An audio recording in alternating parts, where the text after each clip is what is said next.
Olá, olá, bom dia a todos. Sejam bem-vindos a mais um Viva Drops, os nossos devocionais diários. Nós estamos estudando o livro de Atos, Atos dos Apóstolos. Nós já estamos no capítulo 17, na metade já do capítulo 17, né? Caminhando aí para o fim do livro. Daqui a um pouco vamos para o 18. Hoje eu acho que a gente termina o 17. Bom dia, Cris. Hoje eu acho que nós terminamos o capítulo 17. Acho não, com certeza terminamos. Falta pouco. E aí amanhã já começamos o 18. E aí vão faltar 10 capítulos para nós terminarmos o livro de Atos. Vamos só esperar esses minutinhos iniciais, ok?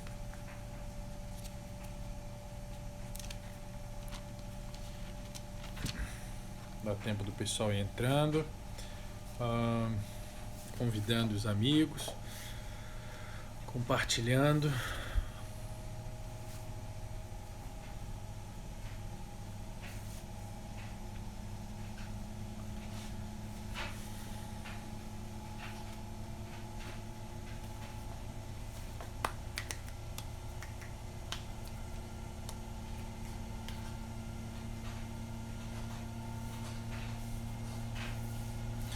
Vamos lá, 11 horas.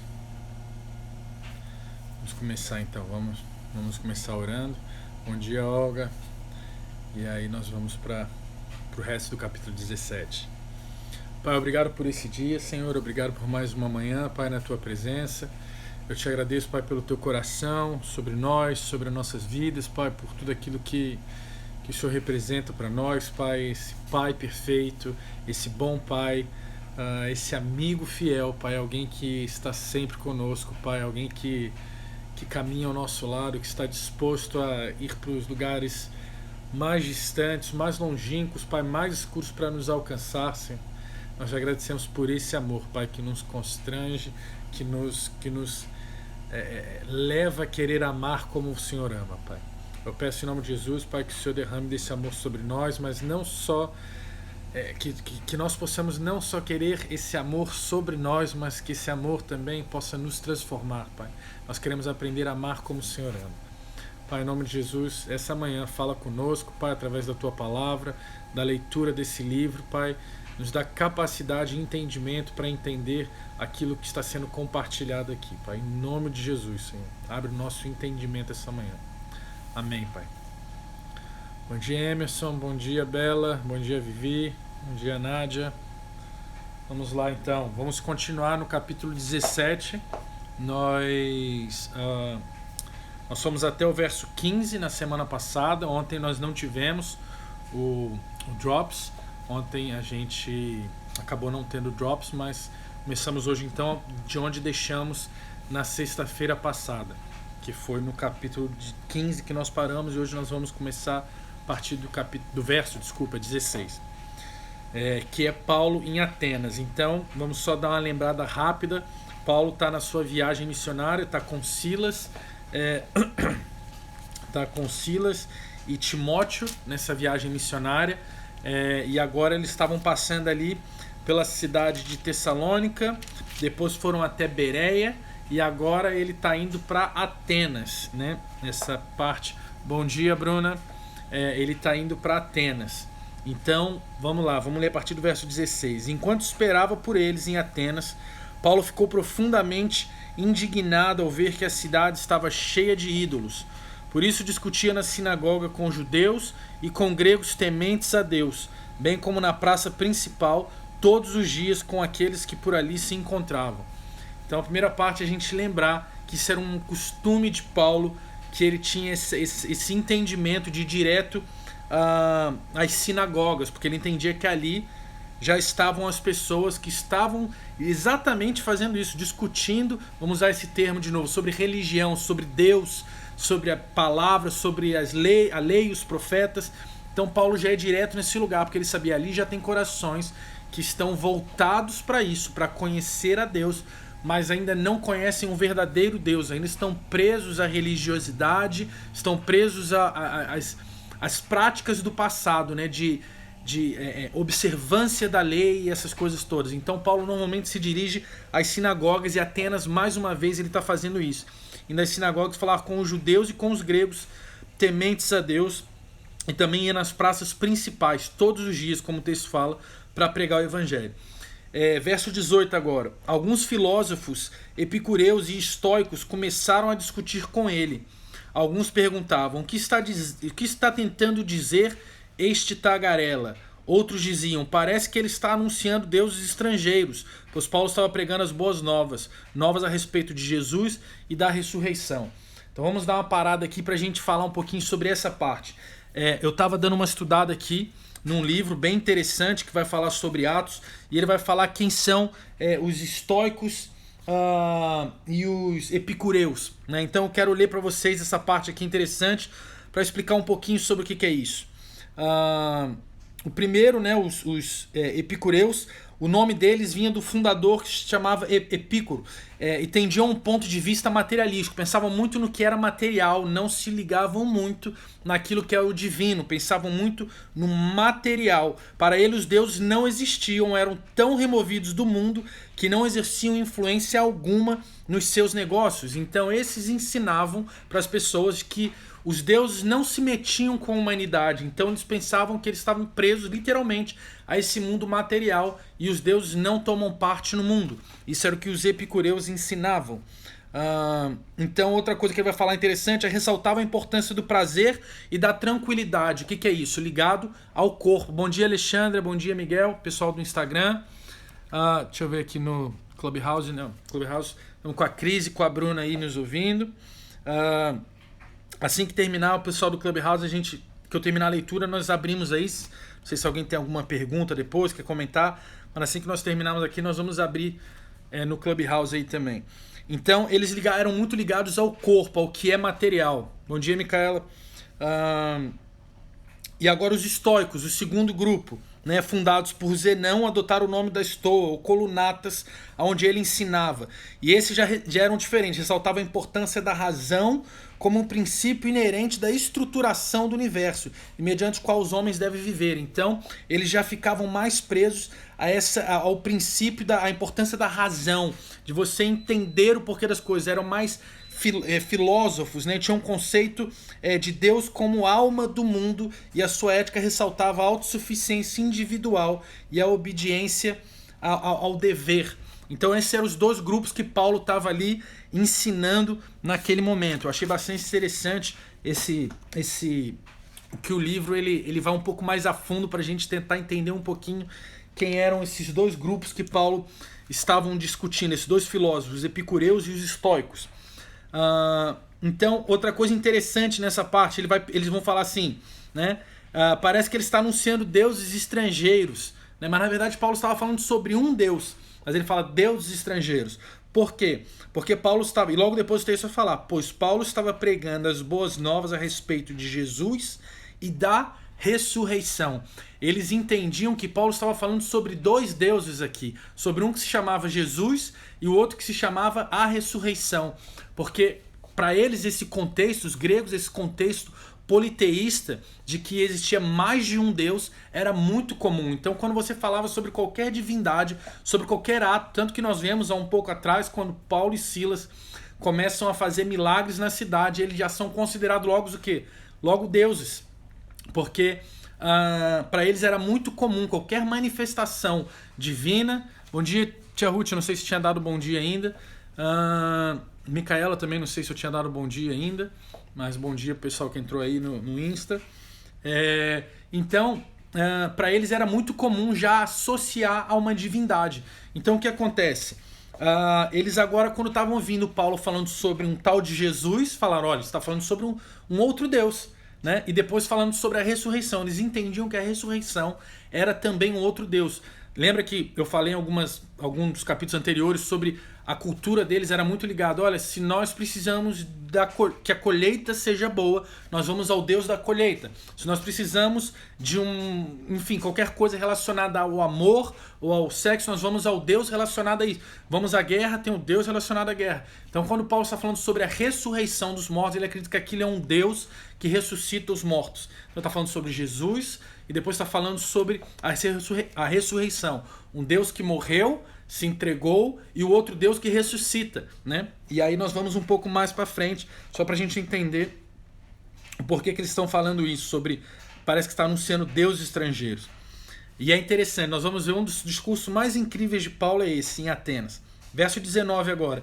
Então levaram a uma reunião do Aerópago. O Aerópago era uma rocha gigante que tinha ali, que ficava onde eles se reuniam, era onde o povo ali se reunia para fazer...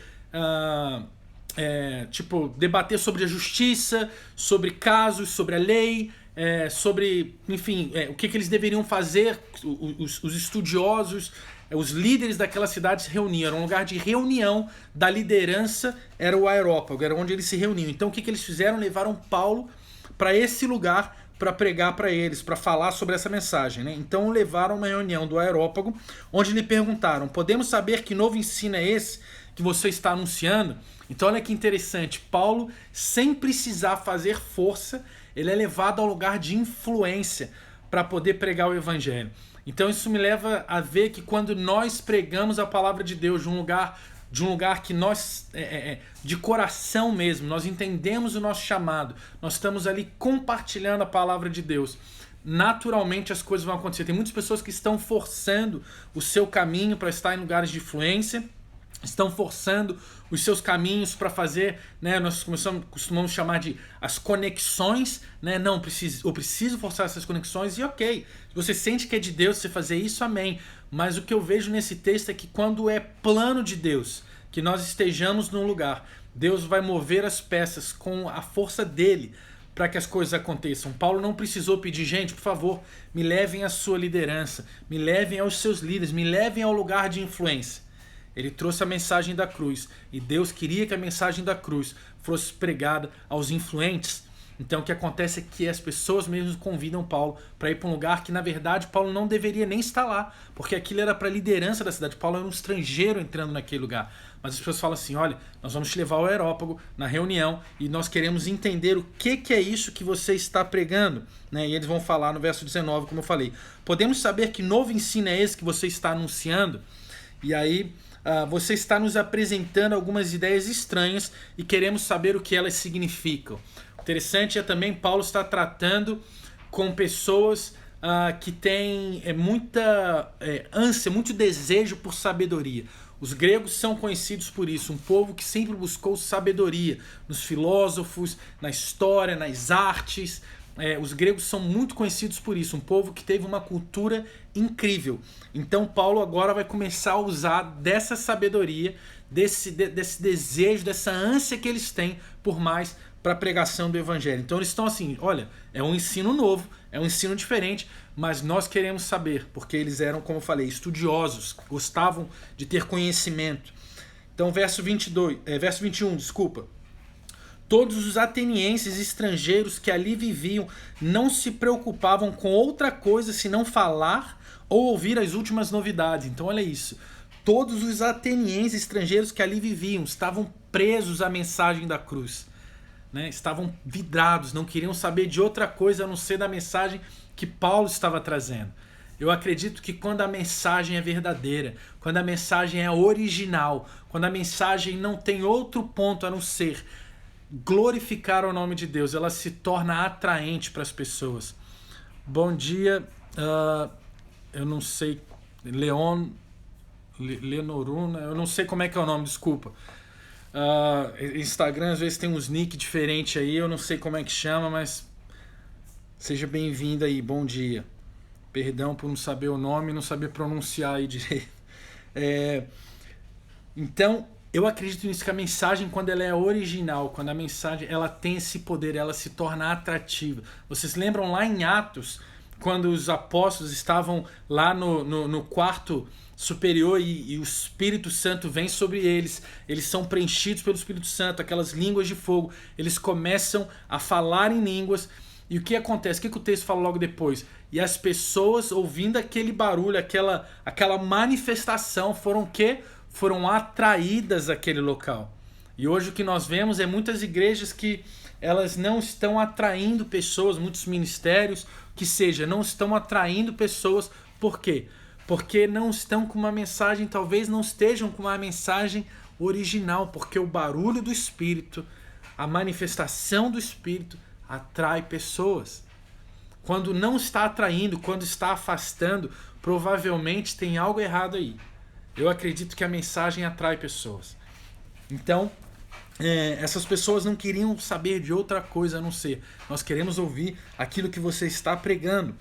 Então, verso 22. Então Paulo levantou-se na reunião do Areópago e disse: Atenienses, vejo que em todos os aspectos vocês são muito religiosos. Então Paulo já, não sei se vocês já ouviram falar sobre isso, mas o hambúrguer, né? Quando nós colocamos o pão, carne, queijo, nós damos um elogio. Eles costumam usar muito isso, né? O pão é um elogio, depois a carne é você chamar alguma coisa ali e falar: olha, mas então acho que a gente podia melhorar isso aqui ou isso aqui. E depois outro pão, que é a gente falar para as pessoas: olha, mas enfim, eu creio que você vai conseguir, porque você é incrível, você, sabe? A gente dá um elogio, começa bem, para a pessoa já falar: poxa, obrigado, começar bem essa conexão. Depois nós colocamos o ponto que nós queremos que melhore ali, ou uma sugestão, uma crítica construtiva, e depois nós finalizamos com mais um elogio. Então Paulo já começa o seu discurso falando: olha, eu vejo que vocês são muito religiosos. Isso para eles era algo bom. Nós sabemos que hoje a religiosidade é algo ruim, ainda mais a religiosidade para outros deuses, né? Mas Paulo está tentando buscar eles, porque eles eram um povo religioso, criam diversas divindades. Então Paulo tentou puxar eles ali. Eu vejo que vocês são muito religiosos. Verso 23. Pois andando pela cidade, observei cuidadosamente seus objetos de culto e encontrei até um altar com esta inscrição: ao Deus desconhecido. Ora, o que vocês adoram, apesar de não conhecerem, eu lhes anuncio. Olha só que discurso, gente. Paulo vê uma imagem, um altar ao Deus desconhecido. Eles eram tão politeístas, acreditavam em tantas divindades, que eles tinham até altares a deuses desconhecidos. Até deuses que eles nem sabiam o nome, nem sabiam quem eram, mas eles sabiam que em algum momento ali houve uma manifestação e alguém foi e construiu, ergueu um altar ali para aquele Deus desconhecido, que eles não sabem o nome, não sabem nada, mas ainda assim está ali para ser adorado, ser venerado. Então Paulo está falando: olha, eu vi esse altar ao Deus desconhecido, e ora, o que vocês adoram apesar de não conhecerem, eu lhes anuncio. E agora Paulo vai falar assim: deixa eu falar para vocês quem é esse Deus desconhecido. E aí verso 24: o Deus que fez o mundo e tudo que nele há é o Senhor dos céus e da terra, e não habita em santuários feitos por mãos humanas. O que ele está querendo dizer? Olha, esse Deus é o Deus que criou tudo, né? Esse contexto de os céus e a terra era o que eles acreditavam. Não esse contexto de planeta Terra para eles. Isso ainda não era uma coisa muito vista ainda, como hoje nós entendemos o planeta Terra, o universo. Isso não existia muito para eles. Então ele falou: ó, quem criou os céus, que é onde os olhos podem ver os céus, e a terra, é esse Deus que fez isso. E outra coisa que é interessante, ele vai falar: e não habita em santuários feitos por mãos humanas. E nesse momento está quebrando esse paradigma, essa cultura que eles têm de colocar os deuses presos em altares, os deuses presos em locais, porque o que? Ele já está abrindo espaço para mostrar que não se trata do templo, se trata do templo aqui, do Espírito Santo, que Deus agora escolheu um novo templo para habitar, e não é templos construídos por mãos humanas, é um templo de carne e osso, de sangue. Então ele vai falar: ele não habita em santuários feitos por mãos humanas, né? E é o que mais eles faziam, né? Ali em Atenas, né? Eram templos para tudo que é lado. Ele fala: olha, não habitam nesses lugares. Ele não habita nesses lugares. 25. Ele não é servido por mãos de homens, como se necessitasse de algo, porque ele mesmo dá a todos a vida, o fôlego e as demais coisas. Então outra coisa que ele agora está ali combatendo: ele não é servido por mãos humanas. Por quê? porque nessa cultura dos gregos, o que eles faziam? Eles traziam sempre ofertas a esses deuses. Eles colocavam sacrifícios no altar. Muitas vezes não eram só ofertas sacrificiais, mas eram ofertas, em alguns dos templos pagãos, eram ofertas sexuais, onde eles tinham orgias que aconteciam diversas maneiras em que eles adoravam com as suas próprias mãos, coisas que eles faziam para aquele Deus, era a maneira que eles adoravam. Então Paulo está dizendo aqui, ele não é servido por mãos humanas, né, mãos de homens. Então as ofertas que nós levamos para ele não os servem, porque na verdade nós estamos querendo servir a Deus, mas quem nos serve, estamos fazendo o caminho contrário, é ele que nos serve, é ele que nos capacita, ele vai falar, como se ele necessitasse de algo, porque ele mesmo que dá a todos. Então nós estamos querendo dar algo a Deus, nós estamos querendo alcançar a Deus, ao favor de Deus, com sacrifícios, etc. Mas na verdade é Ele que nos dá a vida, não somos nós que ganhamos, Ele nos dá a vida. Já falando aqui sobre graça, não são coisas que nós podemos fazer com as nossas próprias mãos, é Ele que nos dá a vida. E é interessante, ele vai falar sobre a vida, o fôlego e as demais coisas.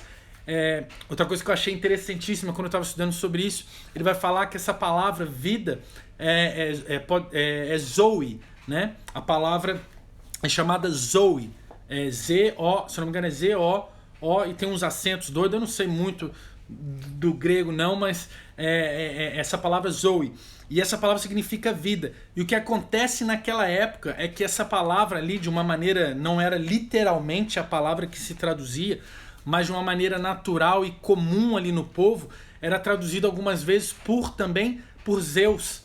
Então quando ele falou ele usou essa palavra Zoe para vida, ele quis conectar de que a vida não vem de Zeus, mas a vida vem desse Deus.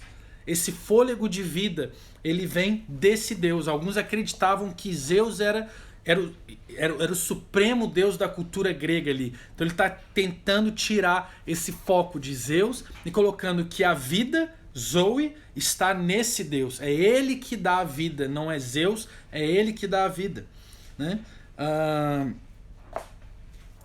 26 agora. De um só fez ele todos os povos, para que povoassem toda a terra, tendo determinados tempos anteriormente estabelecidos e os lugares exatos em que deveriam habitar. Deus fez isso para que os homens o buscassem, talvez tateando pudessem encontrá-lo, embora não esteja longe de cada um de nós. Então ele mais uma vez apela para essa sede que os atenienses, que os gregos têm de conhecimento. Ele vai falar, Deus fez isso para que os homens pudessem buscá-lo. Os gregos buscavam demais conhecimento, tanto que você vê, Paulo, com uma cultura totalmente diferente, prendeu eles. Por quê? Porque eles gostam desse conhecimento. Lógico, unindo com a mensagem que, como eu falei, a mensagem da cruz é atrativa. Então ele fala, buscassem, talvez tateando, pudessem encontrar, embora não esteja longe de cada um de nós, trazendo também esse conceito de que Deus é um Deus onipresente, Deus está em todos os lugares, né? Verso 28, pois nele vivemos, nos movemos e existimos, como disseram alguns dos poetas de vocês. E olha só que interessante, Paulo usando os próprios poetas atenienses, os poetas atenienses, gregos, para a pregação dele, falando, olha, como os próprios poetas de vocês disseram, também somos descendência dele, né? Então, isso aqui, quando ele cita o poeta, não está falando literalmente de Deus, do Deus cristão, né, que nós conhecemos, mas está falando do próprio Zeus. Eu estava no estudo que eu fiz ali, de Minos, eu esqueci o nome dele, que faz esse texto, e ele está citando esse texto agora, que é um texto da época, da cultura deles. E ele usa esse texto para falar assim, esse Deus, que é aquele Deus desconhecido que eu comecei lá atrás falando sobre ele, é um Deus presente, é um Deus que está próximo, é um Deus que, como os poetas de vocês dizem, falam, também somos descendência deles, trazendo já a questão toda da descendência, indo lá atrás, Abraão, nós somos descendência de Abraão, e de Abraão veio todo o povo, toda essa descendência até o Cristo, e nós agora nos tornamos descendência desse, desse Deus, desse Jesus que veio e morreu por nós. Nós somos descendência deles, porque nele vivemos, nós nos movemos e existimos. Paulo trazendo essa consciência grega que eles tinham muito, filosófica da existência, por que nós existimos, por que essas coisas acontecem, esse estudo todo que eles tinham. Paulo falando, olha, nós vivemos, nos movemos e existimos nesse Deus. Ele é o Criador de todas as coisas, é Ele que nos gera vida. Verso 29. Assim, visto que somos descendência de Deus, não devemos pensar que a divindade é semelhante a uma escultura de ouro, prata ou pedra, feita pela arte e imaginação do homem. Então ele agora está, outra coisa, criticando, batendo ali, né, com muita sabedoria e muita esperteza na criação dos templos e na criação das imagens. Ele está falando, se nós somos descendência de Deus, se nós somos, e aí nós podemos pensar no que a Bíblia nos fala, imagem e semelhança de Deus. As imagens não têm que ser imagens de pedra, de prata, de ouro, inanimadas, mas são vivas, são espírito e não prata, ouro e etc. Então ele está dizendo agora, se nós somos descendência de Deus, as imagens que representam esse Deus não podem ser estátuas que nós adoramos. As imagens somos nós somos feitos à imagem e semelhança de Deus. Então ele quebra essa adoração a seres inanimados, a imagens, a estátuas ali, altares. Ele coloca assim, nós somos a descendência. A adoração não está lá, a adoração está, o templo somos nós, ele habita em nós, né? No passado Deus, verso 30, no passado Deus não levou em conta essa ignorância, mas agora ordena que todos em todo lugar se arrependam. Então ele está trazendo agora o povo ao quê? O arrependimento. O povo ainda vive nisso, ainda tem imagens por toda Atena, templos. Ele fala, olha, Deus há um tempo atrás não levava em consideração isso, ok? Era um tempo que passava, mas agora ele está chamando todos ao arrependimento. Pois estabeleceu, verso 31, um dia em que há de julgar o mundo com justiça por meio do homem que designou, trazendo de volta a pregação de Jesus. Ele vai trazer justiça. Bom dia, Elaine. A justiça por meio de um homem, trazendo novamente essa mensagem de Jesus, né? E deu provas disso a todos, ressuscitando dentre os mortos. E aí ele volta para a ressurreição, conectando que esse Jesus que ele pregava e essa palavra ressurreição não eram dois deuses diferentes, mas era esse Jesus que vinha amando de Deus, que era o próprio Deus, que ele veio para julgar, que ele vai ser o que vai julgar a terra. E prova disso é que Deus o ressuscitou. Então agora ele conecta com a ressurreição mesmo, e não mais a ressurreição sendo uma divindade. Ele fala, esse Jesus a quem eu prego foi ressuscitado, morreu, mas hoje vive, né? E no tempo certo ele vai julgar as nações. Então, verso 32, quando ouviram sobre a ressurreição dos mortos, alguns deles zombaram e outros disseram, a esse respeito nós o ouviremos outra vez. Então, bom dia, Marcele. Então o que ele está dizendo aqui? Quando eles ouviram sobre a ressurreição, isso para eles foi demais. Os gregos não acreditavam muito nesse negócio de ressurreição. Isso para eles era algo um pouco difícil de engolir. Então quando Paulo falou, olha, essa ressurreição não é uma divindade, essa ressurreição é o poder de Deus que se manifestou na vida de Jesus e literalmente o trouxe de volta dos mortos e hoje ele vive. Eles não aguentaram e eu achei interessante. A esse respeito nós o ouviremos outra vez. Quando eu li isso a primeira vez eu falei, pelo menos eles falaram que queriam ouvir de novo, né? Mas quando eu fui dar uma estudada sobre isso, o que eles falam é que a esse respeito nós o ouviremos outra vez, é como um fora mais educado. É tipo assim, ok, sobre isso aí a gente conversa outro dia, né? Tipo, não quero mais ouvir isso, né? Então achei interessante. Então eles realmente, aquilo não desceu eles. Ressurreição para mim não desce, foi o que eles falaram. Então a esse respeito nós o ouviremos outra vez. Verso 33. Com isso Paulo retirou-se do meio deles. Alguns homens juntaram-se a ele e creram. Entre eles estava Dionísio, membro do Areópago, e também uma mulher chamada Damares, e outros com eles, né? E nós finalizamos aqui o capítulo 17. Então nós vemos que ainda assim alguns aceitaram, e o texto faz questão de citar Dionísio, e Dionísio é uma pessoa que depois se torna um dos líderes ali daquela comunidade, uma pessoa de extrema relevância para aquela comunidade.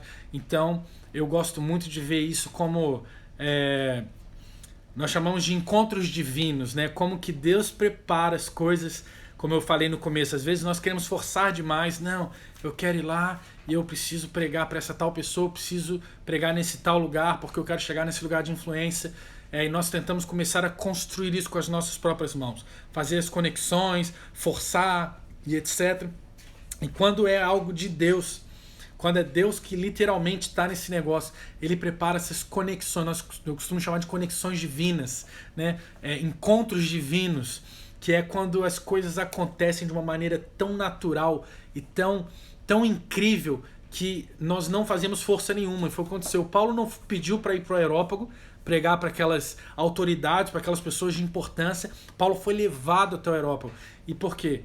Porque provavelmente Deus já tinha esse encontro para ele com alguém que depois se tornaria uma influência naquela comunidade. Como nós falamos em algumas lives passadas, não sei se foi a última ou a anterior a essa, que nós, lógico, não devemos esquecer que o evangelho é para todos, toda a criatura, do pobre ao rico, do saudável ao doente, do pessoal de uma nação para outra nação, para todas as nações. Não tem divisões para o evangelho, não há separação, mas há essa sabedoria que alguns têm de ir direto em lugares onde há uma certa influência, porque eles entendem que se ele ganha essa pessoa de influência, quando essa pessoa de influência é alcançada, muitos outros vêm através dessa pessoa. Então é uma coisa que Paulo costumava fazer. A gente falou isso na outra live. Paulo tinha esse costume, não se esquecendo, como eu falei, de todo o resto. Ele pregava para todos, mas ele tinha esse costume também de focar às vezes nas autoridades, nas pessoas que tinham influência. E o que aconteceu aqui foi isso. Ele não pediu ao Areópago, mas ainda assim foi convidado. E o que acontece é que ele tem Dionísio, que lá na frente vai se tornar alguém de extrema importância naquela comunidade ali local. Então, eu creio nisso. Quando Deus tem um projeto para as nossas vidas, para a sua vida, descansa, porque no tempo certo Ele vai te colocar no lugar certo, com as pessoas certas, e aquilo que você talvez está tentando fazer com as suas próprias mãos. E está demorando um tempo danado, passando tempo, levando muito tempo, muito esforço para você alcançar. Talvez o que está faltando para você alcançar isso seja, sabe o quê? Você abrir mão e falar: Deus, faz da sua maneira. Deus, eu não vou mais forçar a entrar nesse lugar. Deus, eu não vou mais forçar a alcançar essa pessoa. Deus, eu não vou mais forçar isso. Não de um lugar de rebeldia, ok? Deus, eu também não quero mais. Por favor, não é isso. Mas é de um lugar de falar: Deus, se eu não estou conseguindo, eu entrego na tua mão porque eu sei que você consegue. E confiar somente em Deus. Talvez o que está faltando é isso, é você abrir mão.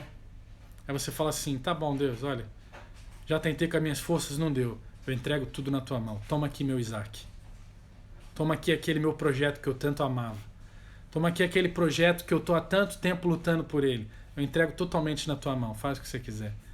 No momento que você conseguir entregar esse Isaac na mão de Deus, Ele vai prover. Amém? E foi o que aconteceu aqui nesse capítulo. Hoje nós terminamos então o capítulo 17, conseguimos. Amanhã nós continuamos no capítulo 18, ok? Então é isso, gente. Obrigado por mais uma manhã, pessoal do Clubhouse, pessoal do Instagram. Muito obrigado por estarem mais uma manhã juntos aqui conosco. Nós estamos todas as manhãs, de terça a sexta, não todas as manhãs, de terça a sexta, às 10h58, horário de Portugal, Lisboa, com esse Viva Drops. Nós estamos estudando o livro de Atos. Quando nós terminarmos, a gente vai ver o que vai fazer, se vai continuar um outro livro, ou se vai fazer com temas variados. Enfim, a gente vai ver ainda, tem um tempo ainda pela frente. Temos 11 capítulos ainda pela frente. E hoje à noite, não percam, hoje à noite nós vamos ter uma live especial com um convidado incrível. Outra semana ele esteve conosco já, e hoje ele vai estar de novo conosco falando sobre finanças no reino. Então não percam, vai ser muito legal. Venha com perguntas. Nós já estamos também nos nossos stories aqui do Viva Ministry com espaço para você enviar perguntas para a gente já ir preparando lá na live, ok? Não perca. Então é hoje e vai ser em português, tá bom, gente? A primeira live que teve com ele foi em inglês, mas essa semana nós vamos fazer em português.